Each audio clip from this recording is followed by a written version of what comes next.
रहमानिर्रहीम अस्सलाम वालेकुम। आज एक्सरसाइज 4 का क्वेश्चन नंबर 8 करेंगे, तो चलिए स्टार्ट करते हैं।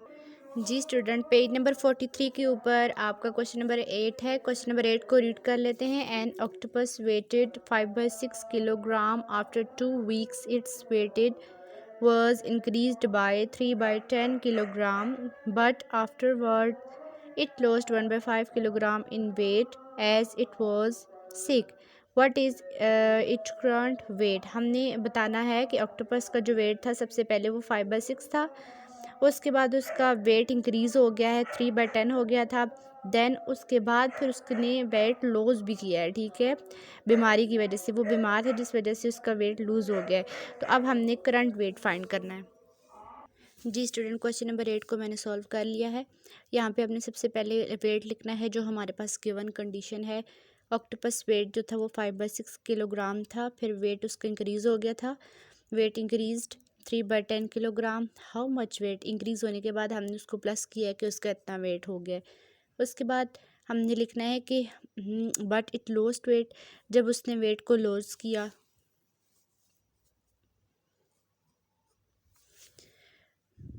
ठीक है, तो कितना वेट लॉस किया उसने? 1/5 किलोग्राम। अब हमने उसका करंट वेट फाइंड करना है। What is the current weight of the octopus? 5/6 plus 3/10 minus कर देंगे 1/5 को इसमें से। तो सबसे पहले हमने ब्रैकेट को सॉल्व करना है। ब्रैकेट में 5/6 प्लस 3/10 था, ये आपके पास फ्रैक्शन फॉर्म वैल्यू ये ऐड हो रही है। 6 और 10 का एलसीएम लेना है हमने, सेंगे तो आपके पास आ जाएगा 6 एंड 10। 2 के टेबल से 2 3 ज़र 6, 2 5 ज़र 10, 3 1 ज़र 3, 5 एज इट इज़ लिखेंगे और फिर 5 1 ज़र 5। ये 3 फैक्टर्स आए आपके पास। 2 3 ज़र 6, 6 5 ज़र 30, 30 इसके एलसीएम निकल आया। 6 का टेबल कितने ज़ार काट रहा है? 30 को 6 5 ज़ार, 5 को 5 से मल्टीप्लाई करेंगे तो 25 आ जाएगा। 10 3 ज़ार 30 होता है, 3 को 3 से मल्टीप्लाई करेंगे 9 आ जाएगा। यहाँ पे ब्रैकेट को हम पहले सॉल्व कर लें। अब 25 को में प्लस कर देंगे 9, तो आपके पास 34 हो जाएगा। 34/30। अब आपके पास नेक्स्ट वैल्यू नीचे आ जाएगी -1/5। अब देखें, ये भी फ्रैक्शन फॉर्म वैल्यू और ये भी फ्रैक्शन फॉर्म है, इनके दरमियान माइनस हो रहा है। तो जब भी फ्रैक्शन फॉर्म की वैल्यू में प्लस या माइनस होता है तो हम उसका एलसीएम लेते हैं। यहाँ पे ये देखें, अब हमने 30 और 5 का एलसीएम लेना है। जब इन दोनों का आप एलसीएम लेंगे तो आपके पास 30 आएगा। 30 30 है तो 34 एज इट इज़ आ जाएगा माइनस। अब 5 का टेबल कितने ज़र काट रहा है? 30 को 6 ज़र, 6 1 ज़र 6। 34 में से 6 माइनस करेंगे तो आपके पास 28/30 आ जाएगा। और 28/30 जो है, इसको आपने 2 के टेबल से इसकी कटिंग की है। 2 1 ज़र 2 एंड 2 4 ज़र 8, 14 आ गया है। और 2 1 ज़र 2, 2 5 ज़र 10, 14/15 इसका वेट आ गया आपके पास। ये आपका आंसर है। क्वेश्चन नंबर 9 को रीड कर लेते हैं। क्वेश्चन नंबर 9 है आपके पास।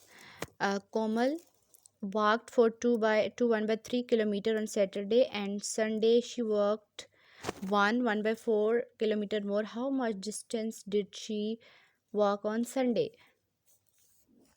ठीक है, वो कह रहे हैं कि 2 दिन यानी सैटरडे एंड संडे को वो कोमल जो है उसने वॉक की, वो चली है इतने किलोमीटर के लिए। तो टोटल डिस्टेंस उसने संडे को कितना तय किया है, तो हमने इसको फाइंड करना है।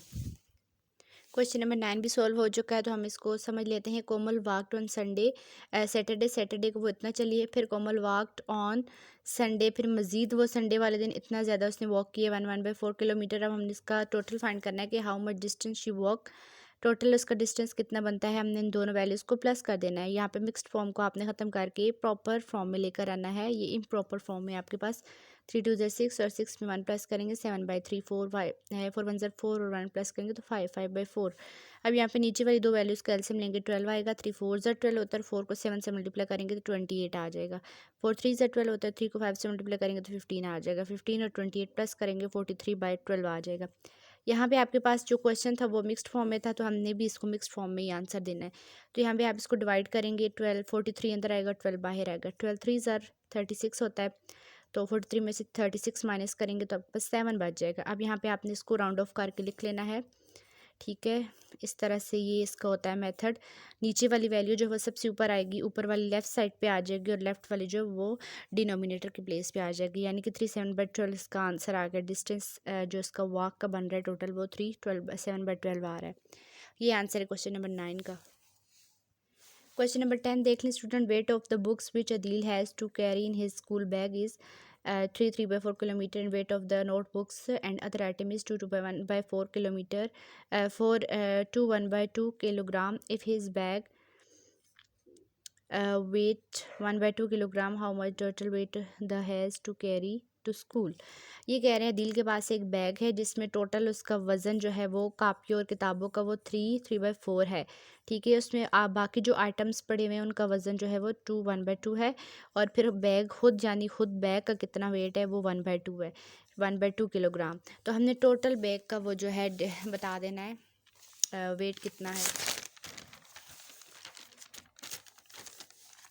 क्वेश्चन नंबर 10 भी हमने सॉल्व कर ली। यहाँ पे वेट लिखेंगे बुक्स का, wait of the books and notebooks, books और नोटबुक्स दोनों का मिलके जो वेट बन रहा है वो 3/4 kg बन रहा है। Weight of the other items 1/2 kilogram है। Weight of the bag, bag का जो वेट है वो है 1/2 किलोग्राम।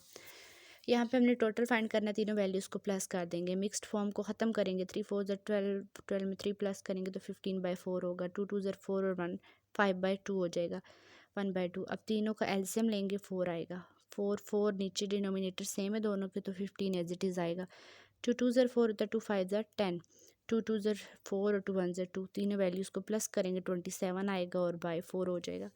अब यहाँ पे क्वेश्चन जो है वो मिक्स्ड फॉर्म में, तो आंसर भी मिक्स्ड फॉर्म में लाना है। 27 को अंदर रखेंगे, 4 बाहर डिवाइड करेंगे, 4 6 24, 27 में से 24 माइनस करेंगे तो आपके पास 3 आ जाएगा।